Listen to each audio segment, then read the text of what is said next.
You are ruining the vibe, Harper. Liam did not shout. He did not even look angry. He said it with the same casual boredom he used when sending back a bottle of wine that was not quite chilled enough. The gravel crunched under the tires of the rental Mercedes as he pulled over onto the shoulder of the A7 highway.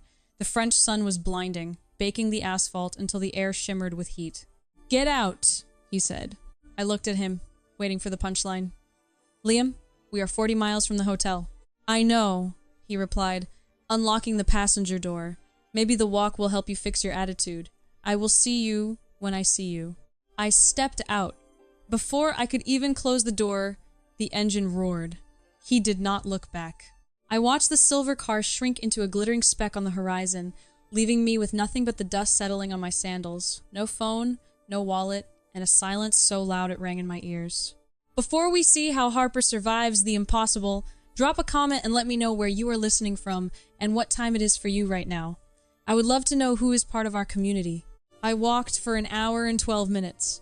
Most women would have spent that time crying or composing mental text messages begging for a ride. I spent it doing math. The temperature was 98 degrees. My designer sandals were disintegrating against the asphalt, blistering my heels with every step. But the pain was useful. It sharpened my focus. I was not a wife who had been abandoned. I was a logistics problem that needed to be solved. By the time I reached the outskirts of Saint-Remy, the plan was already formulated. I did not go to the police station. I did not look for a phone to call my parents. I walked straight into a high-end vintage jewelry boutique on the main boulevard. The bell above the door chimed, announcing my disheveled arrival to the cool, air-conditioned silence. The proprietor, a man with impeccable posture and a skeptical expression, looked at my dusty dress, then at my face. He opened his mouth to ask me to leave, but I cut him off. I twisted the platinum band off my finger and placed it on the glass counter. The sound was heavy, solid. 3 carats, I said. My voice raspy from dehydration. VS1 clarity. Custom heirloom setting. I do not have the certificate, but you have a loop. You know what this is. He hesitated, then picked up the jeweler's loop. For 2 minutes, the only sound was the ticking of a grandfather clock. "It is exquisite," he admitted, lowering the loop, "but without papers, and given your condition, I can only offer 10,000 euros. It was an insult. Liam had insured it for 45,000, but I was not looking for market value. I was looking for liquidity. 12,000, I countered, cash, right now, and you get the deal of the decade." He studied me again. He did not see desperation in my eyes. He saw a transaction. He nodded once, opened the safe, and counted out the stacks. Walking out of that shop, I felt lighter. Not just because the ring was gone, but because I had just liquidated the only asset Liam had ever actually given me. A taxi ride later, I was staring at the departure board in the train station. A direct connection to the nice airport flashed in amber LEDs. The flight number mocked me. I could have bought a ticket, flown back to Boston, and been sleeping in my own bed by tomorrow night. But in economics, there is a concept called the sunk cost fallacy. It is the irrational human tendency to continue investing in a failing project simply because you have already spent so much time and money on it. You tell yourself you cannot walk away now, because you have put in 7 years. You tell yourself that if you just invest a little more patience, a little more obedience, the investment will finally turn a profit. Standing on that platform, clutching an envelope of cash, I realized the truth. The 7 years I had spent shrinking myself to fit into Liam's life were gone. They were a bad debt. Going back to him would not save that time. It would just waste the rest of my future. I turned my back on the airport line. I did not want to go home. I wanted to go somewhere Liam would never think to look somewhere that did not care about status or vibes or net worth. I walked to the counter and looked at the map of the interior. "1 ticket," I said to the agent.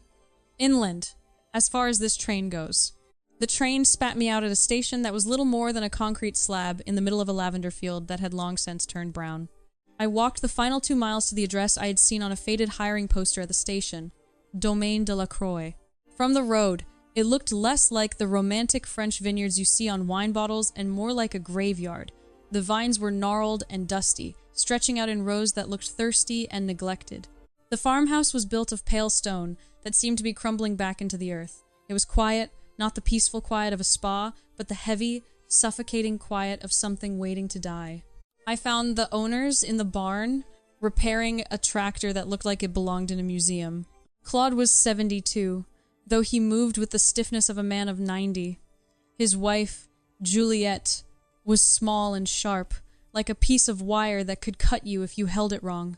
They did not greet me. They just stared at my ruined silk dress and my city shoes. I saw the sign. I said, "My French rusty but functional. I need work." Claude spat on the ground, missing my boot by an inch. He grabbed my hand, turning it palm up. He ran his calloused thumb over my skin, which was smooth, manicured, and utterly useless. "Soft hands," he grunted. "City hands. You last 1 hour." "I will last as long as you need," I replied, keeping my voice flat. "I do not need money. I need a room. A place to sleep where no one asks me questions. I trade labor for silence." Juliette narrowed her eyes. She recognized a fugitive when she saw one. She nodded once, sharply, the shed out back. "You start now." They handed me a hoe and pointed to a row of weeds choking the younger vines. As I struck the dry earth for the first time, the shock traveled up my arms and settled in my teeth. It was brutal, mindless work, but as the blisters began to form, a memory surfaced, unbidden and sharp. 5 years ago, I had been standing in our penthouse in Boston, holding a set of blueprints. I was a licensed landscape architect. I had just landed a contract to redesign the city's botanical gardens. I was proud. I was capable. Liam had walked in, glanced at the blueprints, and laughed. Not a cruel laugh, but a dismissive one, which was worse. "Cancel it, Harper," he had said, pouring himself a scotch. "My firm is bidding on the development next door. It looks bad if my wife is the hired help playing in the dirt. You are Mrs. Davis now. Act like it." I had canceled the contract the next morning. I had rolled up my degree and shoved it into the back of a closet, trading my drafting table for charity luncheons and silent nodding. I had spent 5 years keeping my hands soft so he would not be embarrassed. Now, swinging the hoe into the unforgiving French soil, I watched the blisters break and bleed. The pain was throbbing, hot and real. For the first time in years, I was not an accessory. I was not a reflection of someone else's success. I was just a body working against the earth. By sunset, my hands were raw, shaking so badly I could barely hold the cup of water Juliette offered me. I sat on the edge of the narrow cot in the tool shed, smelling of sweat and dust. It was the furthest thing from the luxury I was used to. And yet, for the first time in a decade, I slept without waking up once. 2 weeks in, the adrenaline wore off, and the reality set in. I was exhausted in a way that felt cellular. My muscles did not just ache, they screamed. Every morning, waking up before the sun required a mental argument with my own limbs. I bought a cheap burner phone at the village market just to monitor the blast radius of my life. Sitting on an overturned bucket behind the shed, I logged into my old email. It was worse than I thought. Liam had not just moved on, he had salted the earth. My inbox was full of concerned messages from friends. "Harper, Liam says you are having a breakdown. Please call us. We are worried about your mental state." He had posted a statement on his social media, asking for privacy as my wife navigates a difficult health crisis. We are doing everything to bring her home safely. It was a masterstroke. He had framed my escape as insanity. If I returned now, anything I said about his cruelty would be dismissed as the ramblings of a sick woman. He had trapped me without even being in the same country. The phone went dark in my hand. My grip tightened until the plastic creaked. The urge to scream, to smash something against the stone wall, was nearly overwhelming. "You are breaking the vine." I jumped. Claude was standing behind me, watching me hack aggressively at a branch. I had not realized I was taking my anger out on the plants. "You cut too deep," he said, stepping closer. He did not take the shears from me. He just pointed to the gnarled, twisted trunk of the oldest vine in the row. "Look at this one. It is ugly, yes?" "It looks dead," I muttered. "It is the best producer we have," Claude said. He crouched down, touching the dry, rocky soil. "You Americans, you like things easy. You water the vine too much. The roots stay near the surface. They get lazy. The wine is bloated, weak." He looked up at me, his eyes dark and unreadable. Here, the ground is stone. There is no rain. The vine must suffer. It must push its roots down, 50 feet, through the rock to find the water. The struggle concentrates the sugar. It makes the flavor strong, complex. He stood up, dusting off his knees. The vine that does not suffer makes vinegar. The vine that fights makes the vintage. He walked away, leaving me staring at the twisted wood. I looked at my hands. They were covered in calluses now, rough and stained with green sap. My fingernails were short and jagged. I looked nothing like the polished trophy wife Liam had put on a shelf. The vine must suffer. I realized then that Liam had not destroyed me. He had just stopped watering me. He had forced me to dig my roots down deep into the bedrock, where the real strength was hidden. I picked up the shears again. This time, I did not hack. I pruned with precision, cutting away the dead weight so the new growth could breathe. By the 3rd month, I stopped working like a brute and started thinking like an architect. My body had hardened, but my mind was waking up from a 5-year coma. I began to see the vineyard not just as a collection of plants, but as a system. And the system was failing. The irrigation channels were ancient, cracked clay pipes that leaked half their water before it ever reached the roots. Claude was losing 30% of his precious water to evaporation and poor drainage. He was fighting a losing battle against the drought, hauling water by hand in a desperate attempt to save the harvest. One evening, I sat on the floor of the shed with a piece of charcoal I had pulled from the fire pit and the back of an empty feed sack. I closed my eyes and visualized the topography of the valley. I sketched. I did not draw pretty gardens or decorative fountains. I drew gravity-fed swales. I designed a catchment system based on Roman aqueducts I had studied in my 2nd year of university, simple, durable, and requiring 0 electricity. It relied on the natural slope of the land to direct water exactly where the vines needed it most. The next morning, I laid the sack on the breakfast table in front of Claude. He chewed his bread slowly, looking at the charcoal smudges. He traced a line with his finger. "What is this?" "This is how we save the harvest," I said. "We stop carrying water. We make the water carry itself." He scoffed. "We have no money for engineers." "I am the engineer," I said, my voice steady. "And I work for room and board. Give me the tractor and 2 days." Claude looked at Juliet. She gave a barely perceptible nod. For the next 48 hours, I was in my element. I was not Mrs. Davis, the hostess. I was Harper, the architect. I moved earth. I redirected slopes. I laid stone. When I opened the sluice gate, the water did not pool in the mud. It flowed, clear and efficient, straight to the thirsty roots of the Cabernet Franc. Claude watched the water run. For the first time since I arrived, his shoulders dropped. The tension that lived in his jaw vanished. That night, there was a 4th plate set at the dinner table. "Sit," Juliet commanded, pointing to the chair. They did not praise me. They did not hug me. But Juliet reached into a drawer and pulled out a framed photograph, placing it on the mantel.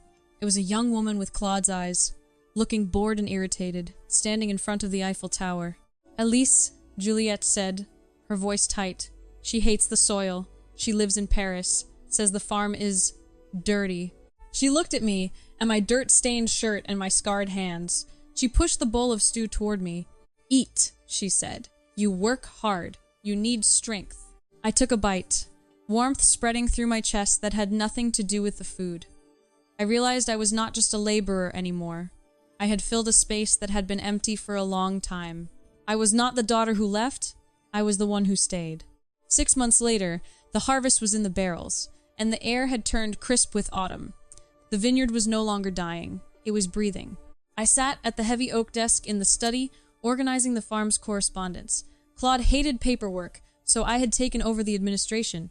I slid open a thick, cream-colored envelope with a return address in nice. My blood ran cold. The logo embossed on the letterhead was a stylized blue wave, Azure Development Group. I knew that logo.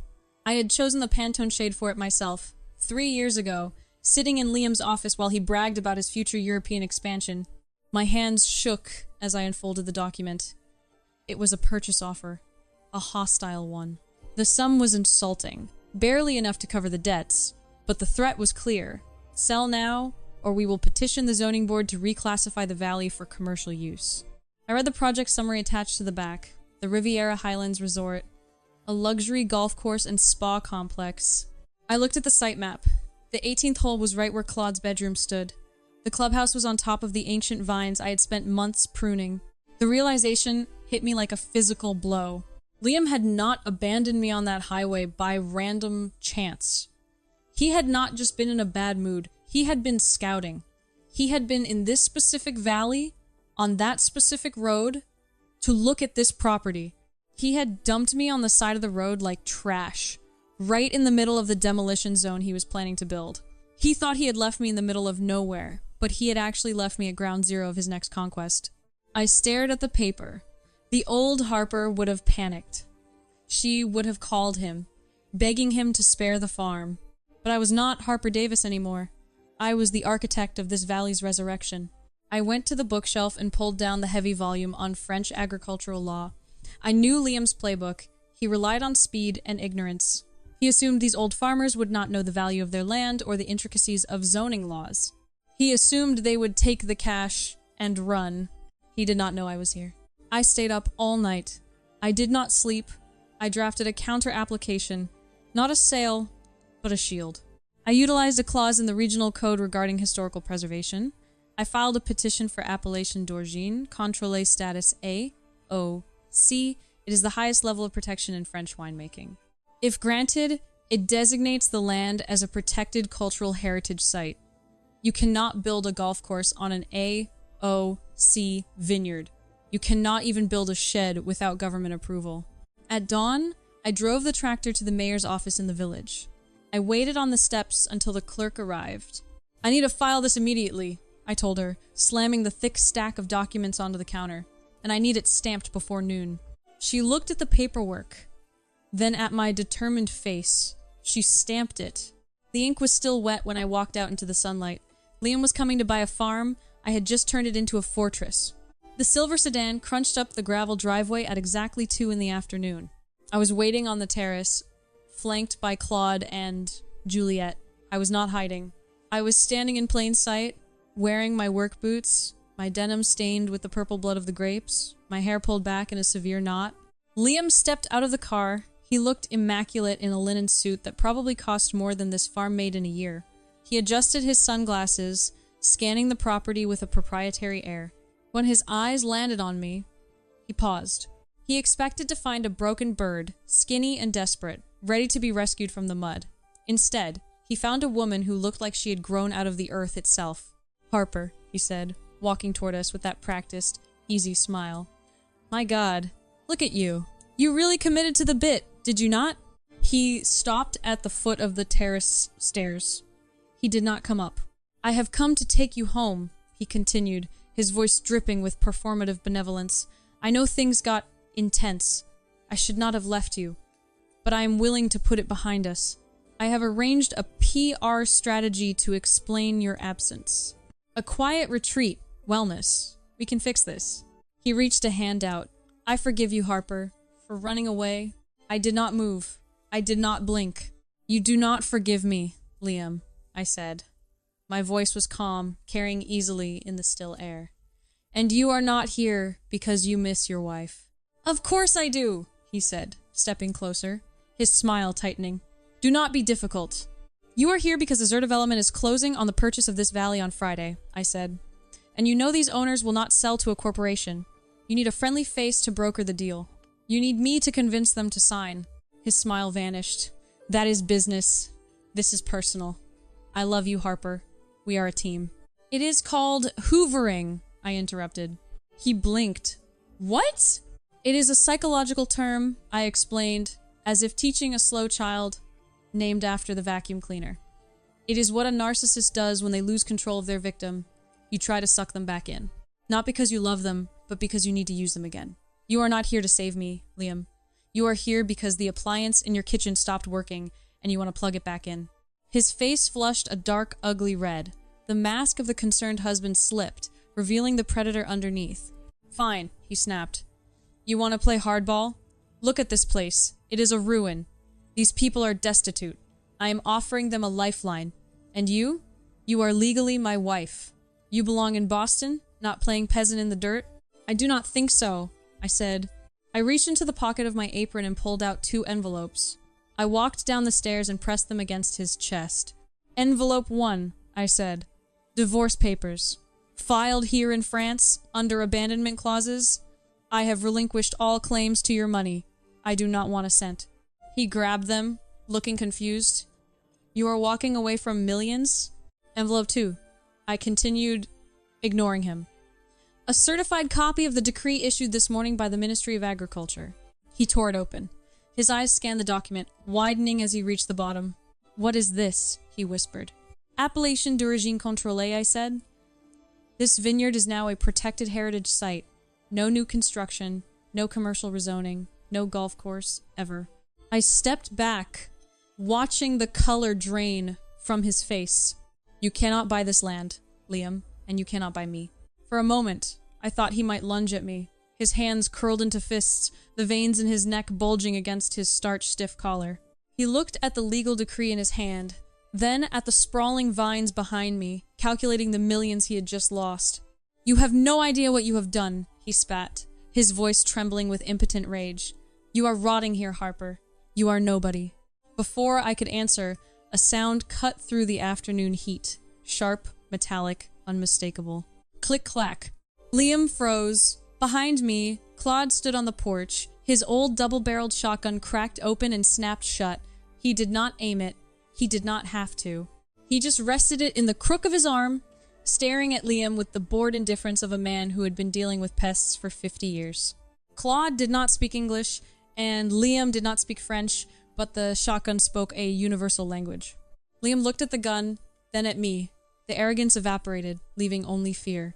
He turned on his heel, scrambled into his silver Mercedes, and reversed down the driveway, kicking up a cloud of gravel. I watched him go... I watched the dust settle 6 months ago. That dust had choked me. Now, it just felt like the land settling back into place.